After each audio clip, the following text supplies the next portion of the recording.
அதாவது நீங்கள் என்னுடைய ஆரம்ப காலத்தை கேட்டிங்கன்னா சொல்கிறதுக்கு நிறைய விஷயங்கள் இருக்குது.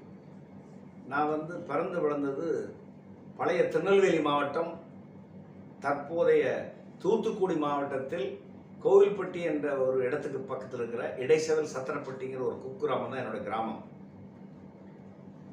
அந்த கிராமத்தில் பிறந்து வளர்ந்தது ஒரு agriculture middle class, lower middle class ஃபேமிலியில்.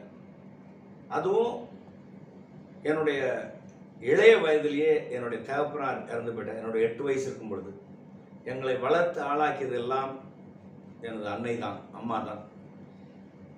எங்கள் காலங்களில் நாங்கள் தான் முதல் தலைமுறை கல்லூரிக்கு செல்பவர்கள். எங்கள் வீட்டில் என்னையும் என்னுடைய அக்கா ஒருத்தர் 2 பேரையும் படிக்க வச்சாங்க. நான் அந்த பக்கத்தில் உள்ள ஹை ஸ்கூல், எங்கள் ஊர் பக்கத்தில், எங்கள் ஊரில் ஹை ஸ்கூலே கிடையாது, எலிமெண்ட்ரி ஸ்கூல் தான் இருக்குது. ஹை ஸ்கூலுக்கு 4 மைல் நடந்து